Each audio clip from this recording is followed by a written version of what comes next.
nous avons le plaisir d'accueillir maintenant Benoît Schneckenburger, qui est docteur en philosophie et professeur en classe préparatoire. Benoît qui va intervenir auprès de nous sur entretenir la philosophie, les entretiens d'Épictète comme travail philosophique. Merci à vous, Benoît, d'être disponible pour nous ce matin. Vous allez prendre la parole pour 30 à 40 minutes et ensuite 10 minutes de questions. On vous écoute attentivement. Bonjour, merci de la proposition. Donc je vais essayer de tenir le temps. Alors voilà, j'ai préparé quelques petits trucs. Quelques précisions. D'abord, ma spécialité initiale, c'est pas le stoïcisme.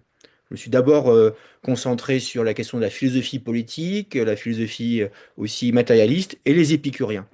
Et les épicuriens, c'est la grande école opposée, concurrente des stoïciens. Il reste presque rien d'Épicure parce que, en tant que concurrent des stoïciens, puis censuré par l'Église, il ne restait pas grand-chose. Mais en fait, très vite, la question du stoïcisme m'est apparue un problème et j'ai redécouvert les stoïciens, notamment pendant le confinement, voilà, où quand je travaillais sérieusement, je lisais Hegel et quand je voulais mieux comprendre les choses, je lisais les stoïciens et notamment Sénèque. Alors, le thème qui m'a été donné n'est pas un thème évident à travailler avec les stoïciens. Parler d'abord d'un travail philosophique, déjà, ça renvoie à un certain nombre de précisions nécessaires, puisque on n'a pas l'habitude de présenter la philosophie comme relevant d'une forme de travail. Bourdieu, d'ailleurs, dans les méditations pascaliennes, en dénonçant la raison scolastique, rappelait comment le monde intellectuel en général n'est pas très à l'aise avec ce qui concerne l'idée de travail, l'idée d'effort, préférant le don, le génie, l'indépendance par rapport aux contingences, etc., etc. Et puis la philosophie relève plutôt d'une théorie de la connaissance, d'un discours, d'une forme de pensée, d'une vision du monde. Bon, mais pas forcément la notion directe de travail. Et puis la deuxième difficulté, si on veut envisager la question du travail ou le rapport entre la philosophie stoïcienne et le travail, ben, c'est le statut même du travail dans l'histoire de la philosophie et plus particulièrement à l'Antiquité. Il va être nécessaire de faire un pas de côté. On ne peut pas considérer la notion de travail comme on le fait de manière contemporaine, où le travail renvoie à un métier, un emploi, une profession, et la preuve, il nous arrive d'être sans travail quand on est au chômage. Cette question du travail a mis longtemps à être prise au sérieux par les philosophes, une série de raisons.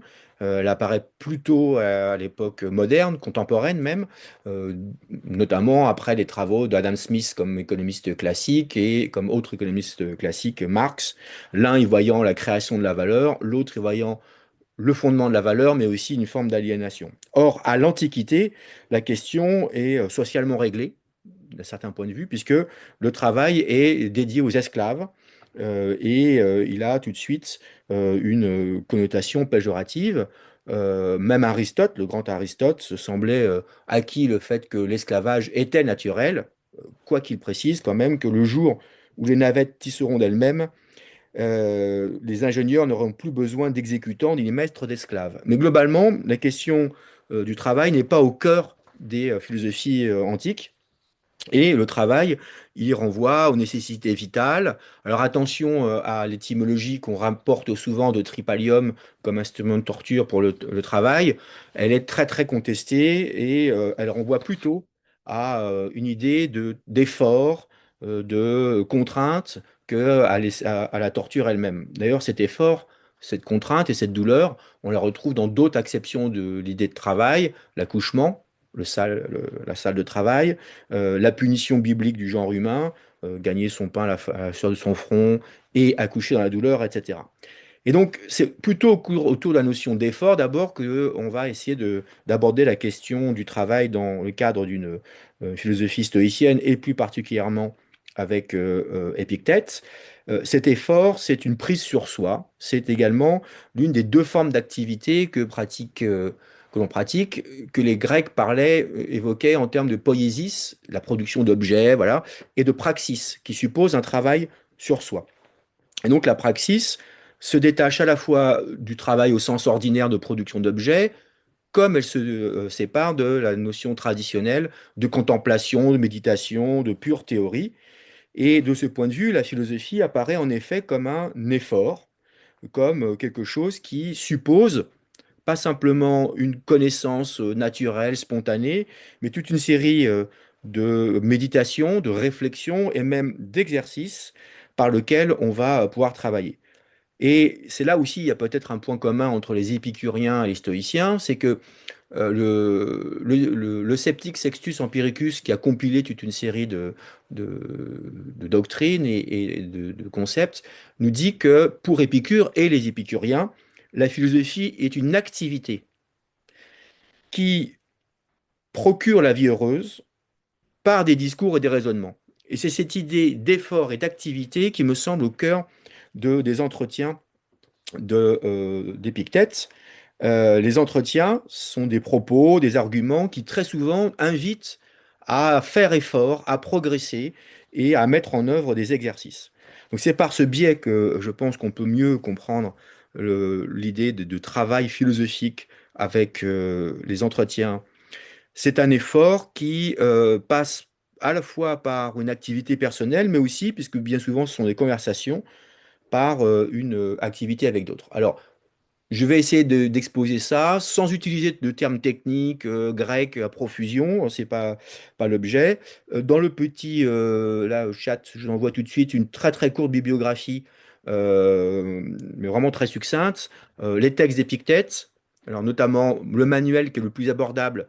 Alors, outre l'excellente introduction qu'a fait Michael Pichat au manuel d'Épictète, je recommande celle de Pierre Hadot au livre de poche qui vraiment a une introduction vraiment très très conséquente sur la notion d'exercice philosophique. Et on verra d'ailleurs que Pierre Hadot est un de ceux qui a le plus utilisé ces éléments. Et puis je donne dans la bibliographie, là, bon, évidemment, les entretiens et puis une présentation d'autres conceptions avec Pierre Hadot de l'exercice. Alors, en première partie, je vais essayer de montrer en quoi les entretiens, c'est un texte au service d'une activité et d'une philosophie pratique. Alors, on l'oublie très souvent, hein, mais à l'Antiquité, la philosophie, ce n'est pas un savoir, une activité purement théorique. Il y a des écoles philosophiques. On est platonicien, c'est-à-dire qu'on n'apprend pas la philosophie de Platon, on est platonicien parce qu'on cherche le bien. On est aristotélicien parce qu'on cherche la juste mesure. On est cynique parce qu'on cherche à vivre le plus naturellement possible. On est stoïcien ou on est épicurien. Et c'est une manière de vivre et pas simplement une manière de penser. Et si on a en souvenir le tableau de Raphaël, l'école d'Athènes, il y a toutes les écoles philosophiques qui sont ici présentées. Les textes des stoïciens ou des épicuriens en particulier invitent à une transformation. Par exemple, Sénèque, j'ai mis Sénèque dans la bibliographie, dans ses lettres à Lucilius, il essaie de convaincre Lucilius, qui est épicurien, ce qui est très mal pour un stoïcien, de devenir épicurien, devenir stoïcien. Et donc, il y a toute une manière d'engager un changement d'être, hein. Et il y a comme ça quelques philosophes qui ont conservé cette idée que la philosophie n'était pas qu'un rapport théorique. Et je pense notamment à l'époque des Lumières ou ce qu'on appelle les Lumières radicales, Spinoza, hein, qui dans son traité de réforme de l'entendement nous invite à instituer une nouvelle règle de vie. Bon. Et ça, c'est très proche des stoïciens. Alors, Épictète, je pense que vous le connaissez, donc je vais pas faire un très très long présentation. Donc, il est au 1er siècle de l'ère commune, né en 50 en Phrygie, c'est-à-dire en Turquie actuelle. Esclave, esclave d'un esclave affranchi de Néron, peut-être fils d'esclave, mais comme le statut de l'esclavage à l'époque inclut l'esclave domestique, qui correspondrait peut-être à une notion de grande famille à l'époque moyenâgeuse. Les fondateurs du stoïcisme ont dégagé trois objets de réflexion: la logique, la physique, l'éthique. Or, pour ce qui concerne Épictète, il n'y a quasiment que l'éthique qui nous est parvenue. Alors, je dis qu'il nous est parvenue parce que les œuvres, les entretiens d'Épictète, qui sont quand même assez conséquents, c'est 4 livres sur 8. Les quatre autres ont disparu, donc peut-être qu'il a développé aussi une réflexion sur la physique, c'est-à-dire la science de la nature et la logique, mais l'essentiel d'Épictète, c'est celui qui va nous inciter à développer une éthique, c'est-à-dire dans le cadre d'un eudémonisme, d'une recherche du bonheur, une manière de vivre. Et cette éthique, pour Épicure, il va radicaliser l'attitude stoïcienne, c'est-à-dire qu'il va mettre en place la règle bien connue, il y a des choses qui dépendent de nous et des choses qui n'en dépendent pas. Cette formule de la règle et de la manière de travailler la règle pour pouvoir aboutir au bonheur est centrale dans le manuel. Elle apparaît dès le début du manuel d'Épictète, mais aussi dans les entretiens très, très, très régulièrement. Et je dirai un mot plus tard sur la nécessité de cette régularité, de se rappeler la règle.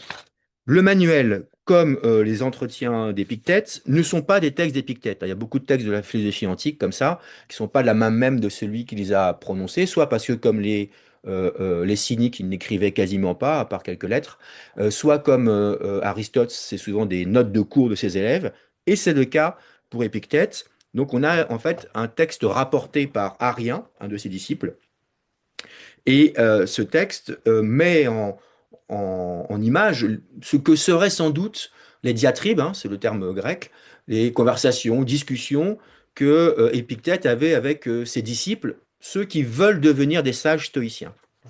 Et les entretiens sont une philosophie très vivante.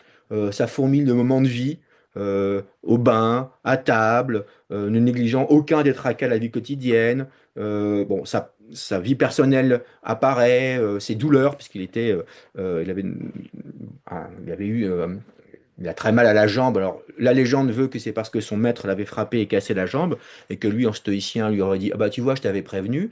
Mais il parle de détails, c'est souvent très sympa, la boue dans les pieds, que faire de la poussière, le nez qui coule, grave problème, bon, et comment on s'en occupe. Et puis, surtout avec de l'humour, par exemple dans beaucoup de textes qui ont trait au rapport à l'autorité politique, à l'empereur ou au tyran, il n'hésite pas à comparer certains des conseillers qui s'enorgueillissent de leur gloire. Ah bon, bah, c'est juste quelqu'un qui est responsable de la chaise percée, hein, le chef des toilettes de l'Empire en quelque sorte. Bon. Donc ce n'est pas un traité systématique, mais un traité vivant, un peu comme l'étaient d'ailleurs les œuvres de Socrate, qui nous sont parvenues par divers biais, essentiellement par Platon, mais sous la forme de dialogue. Bon. Il s'adresse le plus souvent à des interlocuteurs anonymes. Alors parfois, on devine par quelques anecdotes qui il peut s'agir, mais ce n'est pas le propos. La plupart du temps, on ne sait pas qui c'est. Des progressants, c'est-à-dire des gens qui sont sur une voie, qui veulent devenir stoïciens, qui veulent devenir sages. Ce sont des apprentis. Et donc les termes sont celui qui s'exerce, celui qui passe par des étapes, premier temps, deuxième temps, troisième temps, euh, qui ont besoin d'une éducation. Hein. Là, tout ça sont quasiment des paraphrases de titres de dialogues qu'on retrouve dans les entretiens d'Épictète. Bon. Et donc, il y a beaucoup de considérations sur le fait que, comme dira Kant plus tard, on apprend en philosophant. Hein. On n'apprend pas la philosophie, on apprend en philosophant. Hein. Donc celui qui est philosophe, c'est celui, non pas qui a une doctrine, mais qui la pratique, qui ne fait pas mine de l'être. Hein. Il y a tout un passage dans lequel il se moque de ceux qui font mine d'être philosophes parce que, comme la tradition le voulait, ils ont un vieux manteau, les cheveux sales, dit Épictète, et ça suffit pas pour être philosophe. Au contraire, il s'agit de s'engager dans toute une série d'exercices et de pratiques qui, certes, ont à voir avec les autres philosophies. Il y a des exercices de philosophie quasiment théorique. Il y a plusieurs passages sur la nécessité de connaître la logique, les syllogismes, les différentes formes conclusives des arguments, etc. Mais tout ceci n'est qu'un moyen en vue d'autre chose, un moyen en vue d'acquérir une sagesse sur soi et pas simplement une connaissance théorique. Alors, on sait que l'enseignement traditionnel des stoïciens avait plusieurs moments, notamment qu'ils commençaient par commenter et lire les textes anciens, les textes de Chrysippe, de Zénon par exemple. Il y a très très peu de passages dans les entretiens où c'est le cas, mais ils le font en partie. Et puis surtout, il dit ça ne suffit pas, hein. Par exemple, discutant avec quelqu'un qui commençait à citer des textes anciens, il dit vas-y, continue, cherche sur qui vomir. Voilà, c'est-à-dire, il se moque d'un savoir purement théorique, il faut le mettre en place. Même chose, quelqu'un qui était assez doué en logique, la belle marchandise que tu nous rapportes, des syllogismes, des arguments instables, des raisonnements hypothétiques, mais ça ne suffit pas, la logique n'est qu'un moyen. C'est donc d'abord un travail sur soi que l'on retrouve partout dans les entretiens, hein. Il y a pratiquement dans les quatre livres, la plupart des chapitres ont toujours une phase d'exercice, notamment l'un, hein, qui est le chapitre 3.12, qui s'appelle De l'exercice. Je lis juste les premières lignes, hein. Il ne faut pas que nos exercices consistent en pratiques contraires à la nature et actions extravagantes, car dans ce cas, nous qui prétendons philosopher, nous ne nous distinguerions pas des faiseurs de tours. Il est difficile de marcher sur une corde tendue, et non seulement difficile, mais dangereux. Est-ce une raison pour que nous ne devions pas, nous aussi, nous entraîner à marcher sur une corde, à redresser un palmier ou embrasser des statues? Nullement. Il n'est pas vrai que toute difficulté et tout danger conviennent à l'exercice. Ce qu'il faut, c'est accomplir les efforts qui servent notre but. Et quel est le but proposé à nos efforts? Vivre sans rencontrer d'empêchement dans nos désirs et nos aversions, c'est-à-dire ne pas échouer dans nos désirs, ni tomber sur ce que nous cherchons à éviter. Et donc, dans ce court passage, il résume un peu l'idée des exercices philosophiques. Alors, il rejette ce qu'il appelle les exercices extravagants quand il parlait d'embrasser les statues, marcher sur une corde. On suppose qu'il fait allusion aux cyniques, à certains cyniques de l'époque, hein. Diogène, le cynique, embrassait des statues gelées l'hiver pour s'entraîner au froid, mais aussi à un certain nombre de ce qu'on appelait les gymnosophistes. C'est un courant philosophique ramené de l'Inde par Alexandre le Grand. Il y a cette idée de répétition de l'effort. Il faut multiplier. Et dans les entretiens, il y a parfois des moments lassants. On a l'impression qu'ils répètent, qu'ils répètent. Mais on va voir que la répétition d'un exercice, d'une doctrine, d'une parole a un effet sur la représentation qu'on en a. Ça veut dire surtout qu'on ne change pas d'habitude d'un claquement de doigts. On ne devient pas, hop, stoïcien parce qu'on était épicurien ou parce qu'on était platonicien. Et cette idée d'un exercice long, d'un travail par lequel on se transforme, pour le coup, est au cœur de la notion de travail philosophique. Et on ne se contente pas donc de contempler, hein, c'est une forme de, de mise en œuvre de l'âme et du corps, hein. Et les stoïciens appartiennent en partie à une approche matérialiste, hein, c'est-à-dire que il ne s'agit pas de séparer totalement la pensée du corps, et bien souvent il y a des parallèles entre les exercices gymnastiques par lesquels on peut s'endurcir contre la douleur, etc., mais aussi les exercices mentaux. Bon. L'idée, c'est de substituer aux réactions passionnelles de nouveaux automatismes, mais vertueux ceux-ci, hein. Donc ne pas être embarqué par des représentations qui nous engageraient à perdre la vue du bien. Et donc, ce qu'il s'agit de faire, c'est de développer la proérésie, c'est-à-dire la faculté de choix moral, hein, la faculté de choix moral qui nous permettra d'écarter des passions non vertueuses pour entraîner des aptitudes plutôt vertueuses. On peut, par exemple, pour cela, mettre en œuvre toute une série de tactiques. Euh, on peut contraindre des mauvaises passions par des passions contraires. On retrouvera ça chez Épicure, chez Descartes et Spinoza d'ailleurs plus tard. Si tu as l'habitude de te plaindre, dit-il, fais en sorte de te taire. Si tu as l'habitude de t'emporter, force-toi à rire, hein.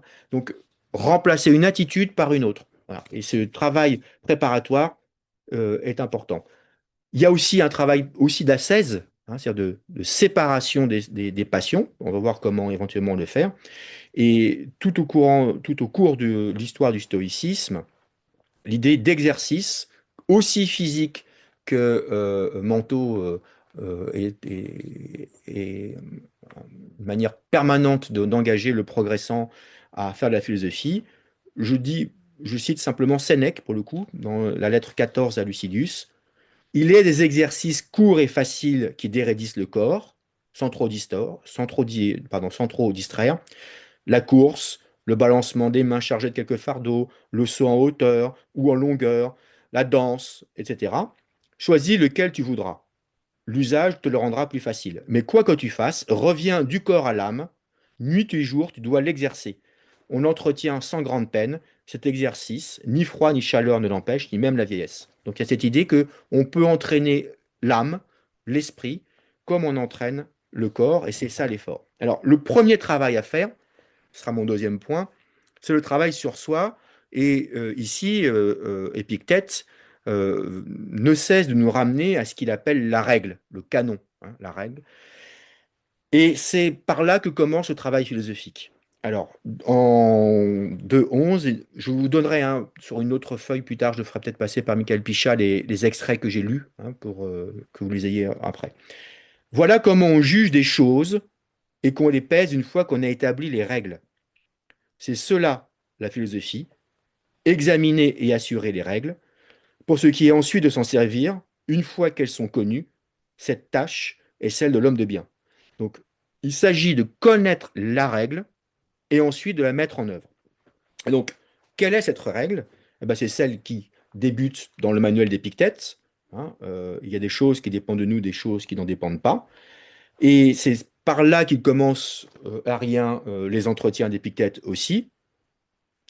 Et que cette règle, c'est une faculté qu'a l'esprit humain, hein, la faculté de choix, la faculté de distinguer, dont à plusieurs reprises Épictète nous dit que c'est un cadeau divin, c'est une manière d'en montrer l'importance et d'en montrer la proximité avec un don qui nous amène à nous sortir de notre condition habituelle, que nous ont donné les dieux la faculté de choix, dit-il.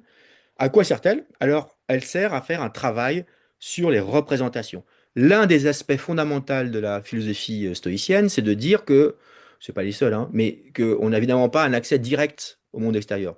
L'accès que nous avons au monde extérieur, il est médié, par exemple, par les sensations, et par les représentations. Et c'est ce travail sur les représentations qui nous permet de progresser vers une attitude de sagesse qu'il appellera la stabilité ou l'ataraxie. Donc, exemple encore d'extrait au tout début des entretiens. Voici l'essentiel de ce que tu as à faire. À faire. Divise et distingue bien les choses. Dis, les choses extérieures ne dépendent pas de moi. Ma volonté dépend de moi. D'où la nécessité très philosophique aussi de savoir ce qu'on ne sait pas. C'est la vieille adage socratique, je ne sais rien. Et parce que partir sur l'ignorance est une manière déjà de s'embarquer dans un mauvais travail de représentation. Voilà pourquoi il faut aussi connaître un brin de logique, parce que ça nous permet d'éviter les erreurs. Mais ces exercices sont toujours des moyens en vue d'une fin ultime, qui est la sagesse, le contrôle par la règle de nos représentations. Donc il y a trois domaines de l'exercice, hein. À plusieurs reprises, il nomme trois topoi, trois domaines, trois lieux d'exercice.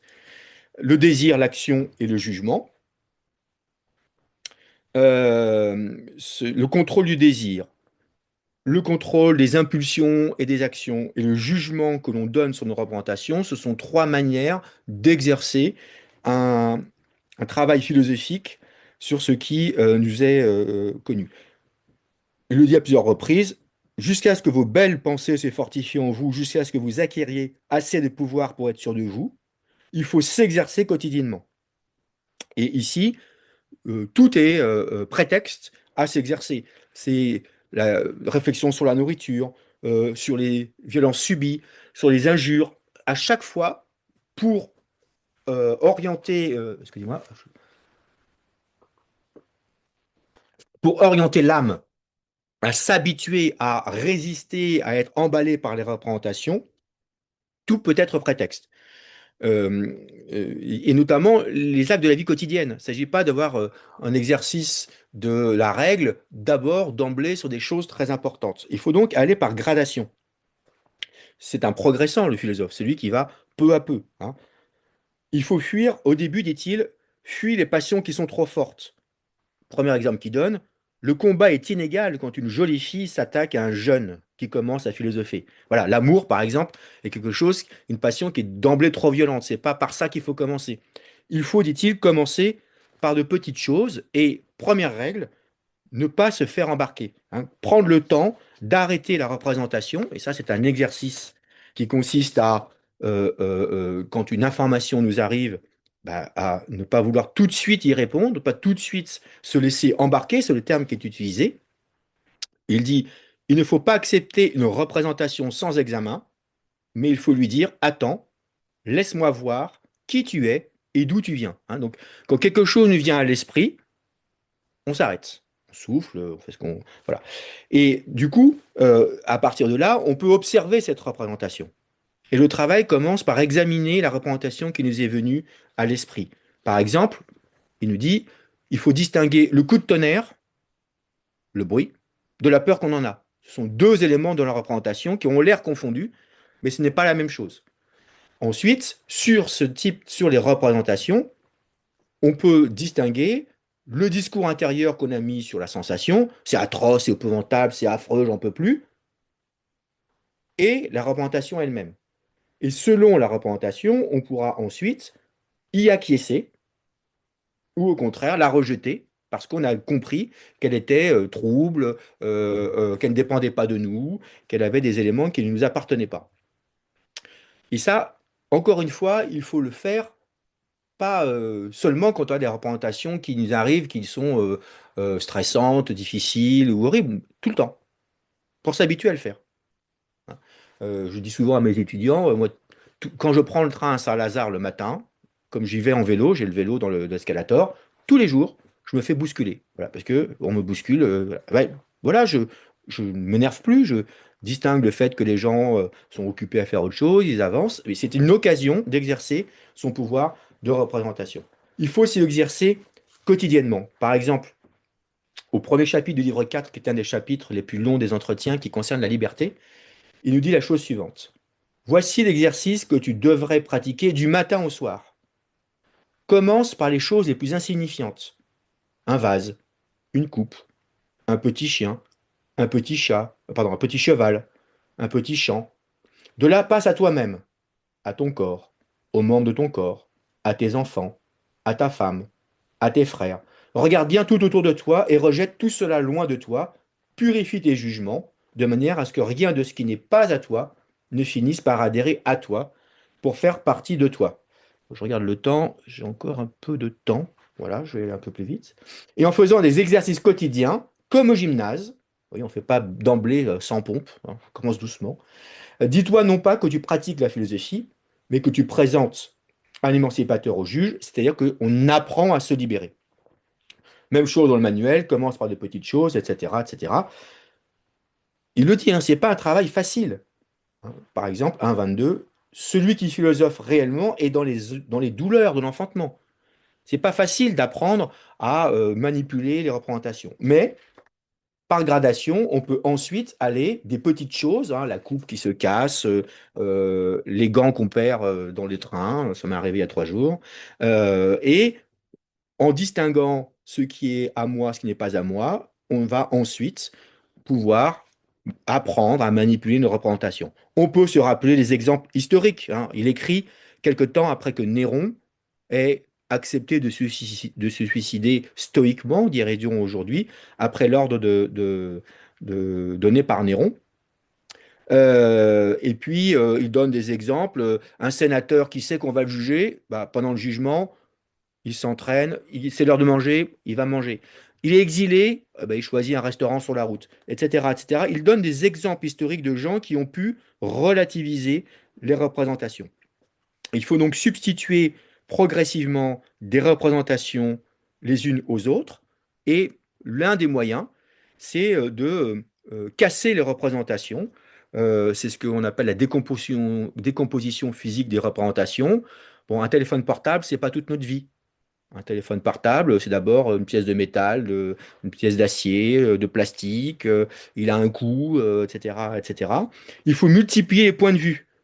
Il prend l'exemple de l'expert en monnaie, hein, qui étudie toutes les phases de la monnaie, hein, c'est-à-dire sa matière, sa forme, etc., pour pouvoir enlever le trouble. On a cassé un verre, ce n'est qu'un verre. Oui, d'accord, on l'a payé un peu cher, etc., mais ce n'est qu'un verre. C'est donc un élément matériel qui peut se remplacer, hein. Et même chose, et c'est là où évidemment les stoïciens sont surprenants, quand il s'agit de la mort ou de la mort des autres, se rappeler la mortalité humaine, se rappeler que ça arrive, etc., etc. Il va aussi, évidemment, dans ce qui est le rapport à la politique, qui est un problème évidemment fort pour les stoïciens. Je rappelle que Marc Aurèle sera empereur et stoïcien, et que Marc Aurèle, après Épictète, on sait qu'il a lu les entretiens d'Épictète. Bon. D'où l'importance d'un exercice particulier qui est la préméditation sur les mots possibles. Une préméditation sur ce qui peut arriver. Anticiper la mort, la maladie, le travail des proches. D'abord parce que si on envisage ce qui peut arriver, l'effet de surprise s'estompe. C'est que si on s'habitue, comme la chanson des Rita Mitsuko, les histoires d'amour finissent mal en général. Si on s'y habitue, si un jour on se fait larguer, on est moins surpris, hein, parce qu'on sait qu'en général, ça arrive, que d'être confronté à la surprise qui peut nous tétaniser et donc nous embarquer de la représentation. La crainte de la mort fait l'objet d'exercices spécifiques, hein, parce que, évidemment, c'est une préoccupation centrale pour toutes les philosophies et pour tout un chacun, hein, la mort. C'est par là que commence la lettre sur le bonheur d'Épicure aussi, la considération par rapport à la mort. Et donc, les exercices spécifiques, il faut se rappeler que la mort est un phénomène naturel. C'est un phénomène naturel qui va nous arriver, ne serait-ce que parce que dans la nature, là, le renouvellement des générations suppose que certains meurent. Il y a plusieurs fois où Épictète nous rappelle à ce principe. Il loue ceux qui disent ce n'est pas mourir qui est effrayant, mais de mourir dans la honte, de mourir dans la crainte, voilà, etc., etc. L'argument de la peur de la mort n'est même pas, dit-il, un argument contre la liberté dans le cas où, par exemple, dans la situation turbulente, hein, de l'Empire romain dans lequel il vit, dans lequel l'empereur risque de demander notre mort. Il dit, voilà, si vous avez peur de la mort, c'est parce que pour vous, cette peur est plus forte contre que votre liberté. Mais il suffit de choisir entre les deux. Bon. Ça s'accompagne d'une certaine conception du destin. Il y a une cosmologie stoïcienne, mais je ne vais pas avancer là-dessus. Ça nous emmènerait beaucoup plus loin. Euh, les entretiens sont eux-mêmes un travail philosophique, hein. Au chapitre 8 du livre 1, elle dit à ceux qui veulent, à ceux qui adoptent précipitamment la tenue des philosophes. Ils se moquent, comme je disais tout à l'heure, un peu comme l'habit fait pas le moine, de ceux qui font semblant d'être philosophes, mais le travail de philosophique, c'est un travail pour comprendre. C'est un métier et pas une posture. C'est quelque chose qui s'exerce dans la vie quotidienne. Il cite souvent Socrate et Diogène le cynique, qui ne faisaient pas semblant d'être philosophes, qui engageaient toute leur vie dans la philosophie. Même chose, commencer par de petites choses, et puis aller de plus en plus loin dans la méditation sur la morale, sur la politique, etc. Ce n'est pas un savoir livresque, hein. Là encore, il se moque de ceux qui apprennent par cœur les livres, mais au contraire, c'est quelque chose qui s'entraîne, s'exerce, notamment par l'écriture, hein. Et le travail de l'écriture est important. Il y a à plusieurs reprises dans les entretiens, il nous dit il faut écrire plusieurs fois la règle, écrire nos méditations. L'écriture a un pouvoir magnifique, c'est que la représentation qui était intérieure et confuse, eh bien, on la voit devant nous, elle est écrite sur le papier. On peut la contempler comme un objet. Et si on peut la contempler comme un objet, il est plus facile d'observer ce qu'on a pensé, parce que ça se distingue, hein, c'est toute la propriété d'une phrase que de distinguer les mots, les représentations, etc. Ces pensées, dit-il, garde-les sous la main nuit et jour. Écris-les, lis-les, sois l'objet de tes entretiens, que tu te parles à toi-même ou à quelqu'un d'autre. Donc l'écriture a un rôle qui nous permet de mieux régler notre rapport aux représentations quand on fait une liste de choses, quand on fait le pour, le contre, etc. C'est pas simplement une espèce de, de, de pourrissement intérieur où ça ronronne ou comme ça, où on n'arrive pas à faire la part entre les choses. D'ailleurs, l'écriture, c'est une règle. De même qu'il y a une règle, ce qui dépend de nous, ce qui ne dépend pas de nous, l'écriture a une règle, il y a une grammaire, il y a une syntaxe, hein, et ça nous oblige à concevoir une liberté dans la contrainte. C'est vrai que c'est difficile d'écrire, mais l'écriture nous apprend à développer une pensée, une idée, etc., dans un cadre contraint. C'est la vie, hein. La vie, c'est un cadre contraint. C'est des déterminations, c'est des contraintes. Et le pendant du travail d'écriture, c'est un travail également d'exercice de soi par la lecture. Hein, on ne lit pas par curiosité, on lit en méditant. Il faut s'imprégner des images qui reviennent, Socrate, Diogène, les autres sages stoïciens. Il faut lire les entretiens parce que le temps de la lecture est un moment où on fait une pause par rapport à d'autres représentations. Je crois que je suis en train de dépasser les 35-40 minutes. Donc je vais aller à une conclusion rapide. Oui, tant pis. Euh, donc la notion centrale de travail philosophique, c'est celle d'exercice. C'est un exercice. D'ailleurs, le mot ascèse vient d'ascésis, qui est une des conceptions de l'exercice. La philosophie est une série d'exercices, et pas une connaissance, par lequel celui qui progresse, progressivement, précisément, apprend peu à peu à se défaire de fausses, de mauvaises représentations, à condition d'exercer en permanence la règle. Pas que sur la philosophie, mais dans tous les moments de la vie. Euh, le retour de la règle permanent est une modalité de l'exercice. Peut-être qu'on peut se dire que de ce point de vue-là, cette modalité de l'exercice nous permet de ne pas être tenté par l'oubli de la règle. C'est-à-dire de dire, bon, quand même, c'est pas le moment, j'ai pas le temps, etc. Il faut se rappeler comment est-ce qu'on manipule nos représentations. Donc, quelques remarques quand même euh, conclusives euh, sur l'idée que l'exercice pourrait nous libérer. Il y a quand même quelque chose, moi je reste fondamentalement d'abord épicurien, c'est comme ça, voilà. Le stoïcisme peut être par moment quand même très conservateur, puisqu'il s'agit d'accepter la providence, le destin, ce qui nous arrive, etc., etc. Sauf que, sauf que si on applique la règle, si on s'astreint à ne pas se laisser embarquer par une représentation évidente, on remarque quand même, comme thérapeutique, que ce qui ne dépend pas de nous devrait sortir de notre préoccupation. Et c'est cela qui fait que des philosophes qu'on range dans les philosophes de la liberté, Descartes, Sartre par exemple, ont à de nombreuses reprises repris cette idée stoïcienne. Hein. La règle morale chez Descartes, c'est je devais plutôt attacher à vaincre mes désirs qu'à l'ordre du monde. C'est-à-dire changer ma manière d'être, ma manière de recevoir le monde, que de vouloir tout changer parce que c'est pas possible. Et Sartre, hein, qui est à plusieurs reprises dans le cadre d'une philosophie contemporaine où la conscience a remplacé l'âme, etc., donc d'un cadre un peu différent, euh, reprend aussi très souvent l'idée que notre conscience détermine ce qui dépend de nous. Bon, après, toute la difficulté de Sartre, c'est que, il a assez peu pensé l'effort.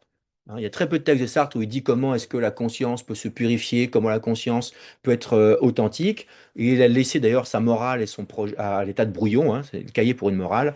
Il n'a jamais réussi à aller au-delà d'une approche purement psychologique des choses. Alors, je crois, Michael Pichat, que j'ai quasiment atteint les 35-40 minutes.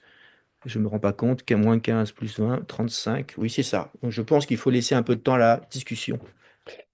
Merci beaucoup à vous, Benoît. Cette présentation était vivante et ô combien appréciable du coup. Merci beaucoup à vous. On note que vous restez avant tout, vous l'avez dit à l'instant, proche d'Épicure, mais comme le dit l'adage, cher Benoît, faute avouée, à demi pardonnée. Merci à vous.